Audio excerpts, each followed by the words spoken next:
থেকে সমবেত আমার ভাই ও বোনেরা, শ্রী শ্রী মহাপ্রভু আখড়া মন্দিরের এই চত্বরে আমরা এখানে আজকে এখন সমবেত হয়েছি। কালী মন্দির, শিব মন্দির আর অন্যান্য মন্দিরের দায়িত্বশীল এবং ভাইয়েরাও এখানে উপস্থিত হয়েছেন। আমরা বাংলাদেশে, এই দেশে শত শত বছর ধরে, বিশেষত হিন্দু মুসলিম দুই জাতি, আমরা ভ্রাতৃত্বের বন্ধন, সাম্প্রদায়িক সম্প্রীতির একটা অনন্য বন্ধন নিয়ে আমরা চলছি।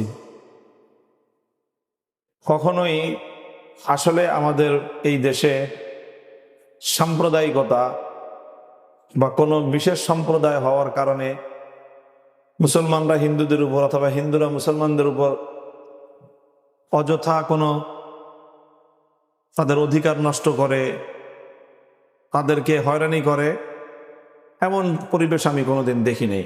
আমার জন্ম বাংলাদেশে, আপনাদের সর্বপ্রধান যে মন্দির ঢাকেশ্বরী মন্দির, ঢাকেশ্বরী মন্দিরের কাছেই আমার জন্মস্থান। ওখানে যে ঢাকেশ্বরী মন্দিরের সাথে যে খেলার মাঠটা আছে, লালবাগ আজাদ অফিসের সাথে, ওই মাঠেই আমার সারা জীবন খেলেছি। ওই মাঠে খেলে মন্দিরের পাশে একটা পুকুর আছে, আমরা ওখানে গোসল করতাম। আমাদের খেলার সাথীদের মধ্যে অনেক ছিল যারা হিন্দু কমিউনিটির। তো আমাদের মধ্যে কখনোই এই সকল বিষয়গুলো নিয়ে বিভেদ অথবা কোনো ধরনের গণ্ডগোল এগুলো আমরা দেখি নাই। আমি মাদ্রাসায় যেরকম পড়াশোনা করেছি, আমি আবার জেনারেল লাইনে পড়াশোনা করে ইউনিভার্সিটি থেকে আমি অর্থনীতির উপর অনার্স মাস্টার্স করেছি। আমার সহপাঠীদের মধ্যেও হিন্দু ভাই বোনদের কমিউনিটির মানুষজন ছিল, ভাইরা ছিল, আমাদের ক্লাসমেট ছিল। তাদের সাথেও কখনোই আমাদের কোনো মিসআন্ডারস্ট্যান্ডিং হয় নাই, বোঝাপড়ায় কোনো সমস্যা হয় নাই। আমি মনে করি একটা জায়গা থেকে আমাদের দেশে সমস্যাটা হয়, সেই সমস্যাটা হলো এটা এই হয়ে গেছে, চার্জ কমে গেছে মনে হয়। আমি মনে করি একটা জায়গা থেকে আমাদের এই সমস্যাগুলো হয়, সেটা হলো কিছু মানুষ হিন্দু ভাইদেরকে অথবা সমাজের যারা বিভিন্নভাবে যাদেরকে দুর্বল মনে করা হয়, সেই দুর্বলদের বিভিন্ন অর্থনৈতিক সম্পদ, জায়গা জমি, ব্যবসা বাণিজ্য, এই নিজেদের ব্যক্তিগত স্বার্থ সংশ্লিষ্ট বিভিন্ন জিনিস যখন এগুলো উদ্ধার করার, এগুলোকে ছিনতাই করার, এগুলোকে আত্মসাৎ করার যখন কোনো ধান্দা কারো তৈরি হয়, তখনই একটা সাম্প্রদায়িকতার গন্ডগোল লাগায় ধান্দাবাজরা তখন ধান্দা উদ্ধার করার চেষ্টা করে। এটা হলো মূল কারণ। অন্যথায় আমি কখনোই কোনো ধর্মাবলম্বীদের মধ্যে পরস্পর একের প্রতি অন্যের অশ্রদ্ধা, একের প্রতি অন্যের কোনো প্রতিহিংসা পরায়ণ মনোভাব আমি কোনোদিন দেখি নাই।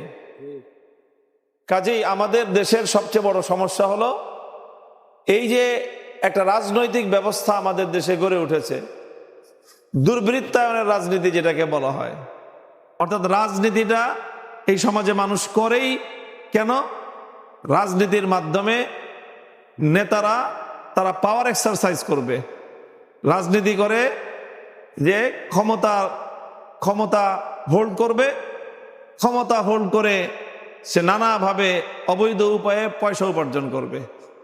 এই যে ধান্দার রাজনীতির কারণেই আসলে মূলত এই সকল যারা বিভিন্নভাবে যাদেরকে দুর্বল আখ্যায়িত করে তাদের উপরে নানা সময়ে এরকম জুলুম, অত্যাচার, নির্যাতন চালানো হয়। বিশেষ করে অতীতে অনেক সময় আমরা দেখেছি যে কিছু মানুষ এমন আছে যে তাদের দুই রকম রূপ থাকে।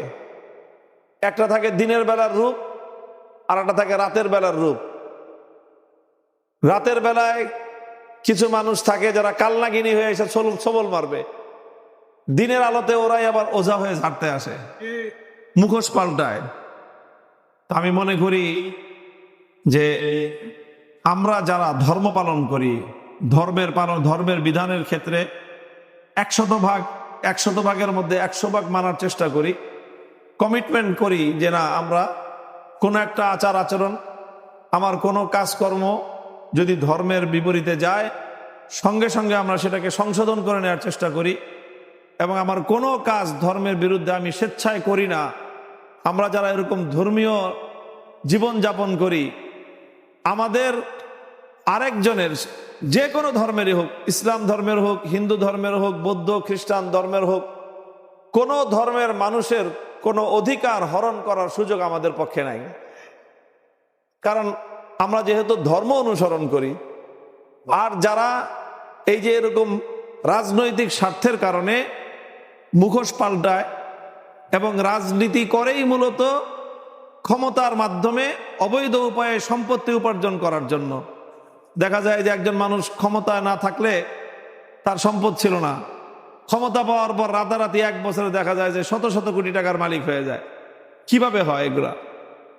এই জাতীয় রাজনীতিটাই হলো মূলত আমাদের দেশে বিভিন্ন সম্প্রদায়ের লোকদের উপর অন্যায় এবং অবিচার করার মূল কারণ।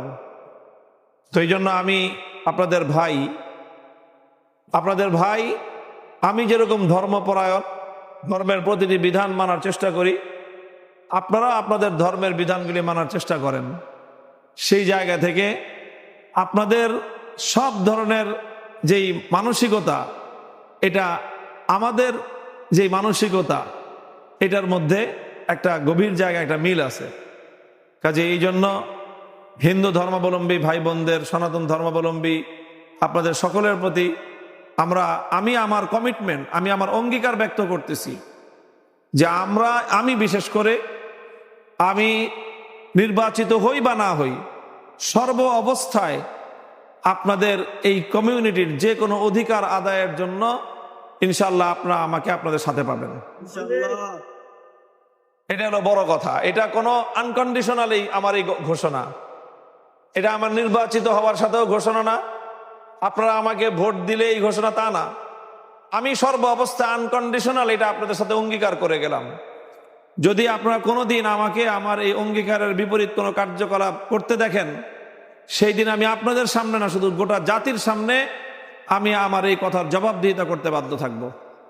যে হুজুর তো মামুনুল্লাহ সাহেব তো এই কথা বলছিলেন, আজকে আমার এক হিন্দু ভাইয়ের একটা দোকান লুটপাট হয়েছে, আপনার এর সাথে জড়িত আছেন, যদি কেউ বলতে পারে, অথবা কোনো একজন হিন্দুকে হিন্দু হওয়ার কারণে কেউ তাকে আঘাত করছে, একটা গালি যদি কেউ দেয়, আর সেটার সাথে আমার শক্তি সামর্থ্য থাকা সত্ত্বেও আমি তাকে সেভ করব না, এমন কোনো কার্যকলাপ আমার গোটা জীবনে যদি কেউ দেখেন, সেই দিন আমার এই কথা স্মরণ করায় দিয়ে যদি আমাকে জবাব চান, আমি অন দ্য স্পট দাঁড়ায় তার জন্য জবাবদিহিতা করতে বাধ্য থাকব। কাজেই আমি আপনাদের কাছ থেকে সেটাই প্রত্যাশা করব যে ইনশাল্লাহ আমরাই পারি। আসলে আমি যেরকম আমার ধর্মের প্রতি আমার শ্রদ্ধা, ভালোবাসা, ভক্তি আছে, আপনার ধর্মের প্রতি শ্রদ্ধা, ভালোবাসা, ভক্তি আছে, আপনি আপনার ধর্মের জায়গা থেকে, আমি আমার ধর্মের জায়গা থেকে, আমরা যদি দুইজন হাতে হাত রাখি, তাহলে আমাদের মধ্যখান থেকে কেউ এসে এই দেশের মধ্যে কোনো বিশৃঙ্খলা সৃষ্টি করতে পারবে না। তো আমি আমার হাত আপনাদের কাছে, আমি উদার হস্তে আপনাদের দিকে আমার হাত প্রসার করলাম। আমার প্রত্যাশা থাকবে যে আপনার ভাই হিসাবে আমাকে আপনাদের বুকে টেনে নেবেন, এবং আমি আপনাদের কাছে এটাও বলবো যে একবার আমাদেরকে পরীক্ষা করে দেখতে পারেন ইনশাল্লাহ, যে আমরা আমাদের প্রত্যয়, আমাদের কমিটমেন্ট, আমাদের অঙ্গীকার ইনশাল্লাহ প্রয়োজনে জীবন দিয়ে রক্ষা করব, অঙ্গীকার ভঙ্গ করব না ইনশাল্লাহ। তা আপনাদের সকলের প্রতি আবারও অনেক ধন্যবাদ যে আজকে আপনারা এখানে আমাকে আমন্ত্রণ জানিয়ে আপনাদের সাথে বসার, কিছু কথা বলার, আপনাদের একেবারে এরকম একটা মন্দিরের চত্বরে আমাদেরকে নিয়ে একসাথে আমরা বসে আজকে যে প্রোগ্রামটা করলাম, আমি মনে করি এটাই হলো বাংলাদেশের প্রকৃত চিত্র।